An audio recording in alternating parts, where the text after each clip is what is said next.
আপনার এই স্বাধীনতার সার্বভৌমত্ব আপনার পার্বত্য চট্টগ্রাম বিচ্ছিন্ন হয়ে যাক, এটা আমরা কেউ হতে দিতে পারি না, ঠিক কিনা বলে? আপনাদেরকে যখন সাজেক চান, আমার দেশের গর্বিত সেনাবাহিনী আপনাদেরকে বাগাইহাট থেকে সকালে একবার স্কট দিয়ে সাজেক দিয়ে আসতে হয়, বিকালে আপনাদেরকে নিয়ে আসতে হয়। কেন? এটা কি আপনারা একবার প্রশ্ন করেছেন? তারা ওই আপনার যাতায়াতের পথে আপনার যারা ঢাকা থেকে যায় সারা দেশ থেকে তারা সেখানে সেখানে সাজেক বেড়াতে চায়, তাদের উপর আক্রমণ করে, তাদেরকে লুটপাট করে, তাদেরকে খুন করে।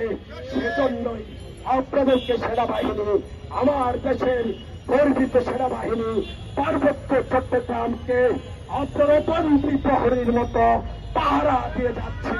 তারা আপনার 5 আগস্টে আপনার ফ্যাসিস্ট সরকারের বিদায়ের পরে, খুনি হাসিনার বিদায়ের পরে তারা এর আগ পর্যন্ত তাদের 5% কোটা নিয়ে তারা শেখ হাসিনার দূষণের ন্যায় তারা দায়িত্ব তাদের পক্ষে ছিল, ঠিক কিনা বলেন?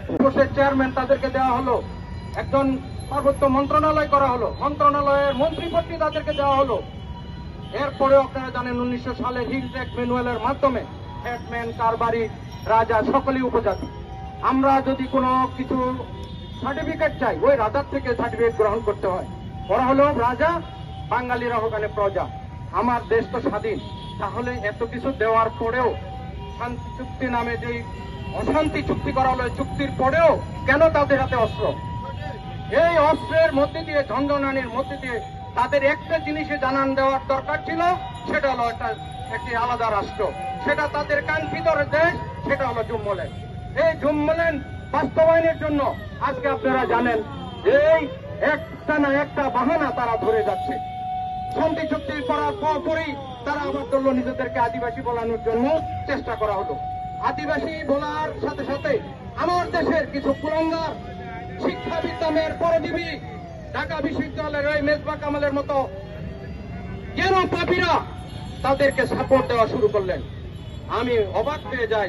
আমরা যারা দেশে বাস করি, আমার দেশ কত ভালো, আমরা যখন দেশের বাইরে যাই তখন আমরা বুঝতে পারি সেই দেশের পক্ষে না গিয়ে এই কেন পাপীরা কেন আজকে উপজাতিদের পক্ষে। আজকে ওই যে ডক্টর মিজানের মতো লোকেরা তারপরে সন্তুলার পক্ষে যায়, কেন যায় আমি জানি না, আমার কাছে অবাক লাগে। প্রিয় বন্ধুগণ, আপনাদেরকে ভাবতে হবে। আজকে আমি যারা এখানে পড়ালেখা করে প্রত্যেকে বাংলাদেশের শ্রেষ্ঠ বিদ্যাপীঠে এসেছেন, তারা প্রত্যেকে জ্ঞানী মানুষ, প্রত্যেকে তাদের উদ্দেশ্যে আমার একটি বক্তব্য আমি সংক্ষেপে বলতে চাই। এই ভাবে আপনাদেরকে ভাবতে হবে। এদেরকে আপনার দেখলে মনে হবে এরা অনেক সহজ সরল, নাক পোষা, কথা বলতে জানে না। আসলে কিন্তু তারা দেখেন নিজেরা ষড়যন্ত্রের জন্য এরা হলো পণ্ডিত।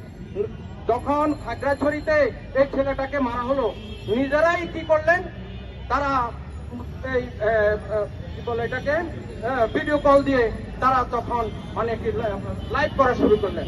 আমি নিজে দেখলাম যে এই মেয়েটা বসে বসে চাকমা ভাষায় যে লাইভ করতেছে, আর যারা দৌড়াচ্ছে আমার ভাইরা হয়তো দূর থেকে চিনতে পারতেছে না, কিন্তু আমি তো চিনি, ওরা তো চাকমাই, ওরাই বাঙালিদেরকে দৌড়াচ্ছে, ওরাই বাঙালিদের বাড়ি ঘরে আগুন দিচ্ছে, আবার তারাই বলতেছে বাঙালি হুন বেক্ষণ মারি ফেলাচ্ছি। মানে তাদের ভাষায় তারা যেভাবে বলে অন্যরা তো বুঝবে না, কিন্তু তাদের ভাষায় তারা তো বলতেছে।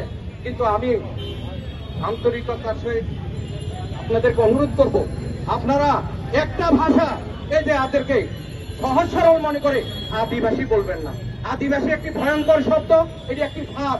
এই ফাঁদের ভিতরে পড়া দিলে বাংলাদেশ থেকে এ পার্বত্য চট্টগ্রামের মানচিত্র বসে যাবে।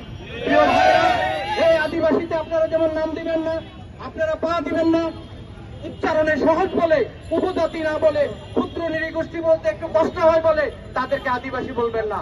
তাই না হলে তাদেরকে ট্রাইবাল বলুন।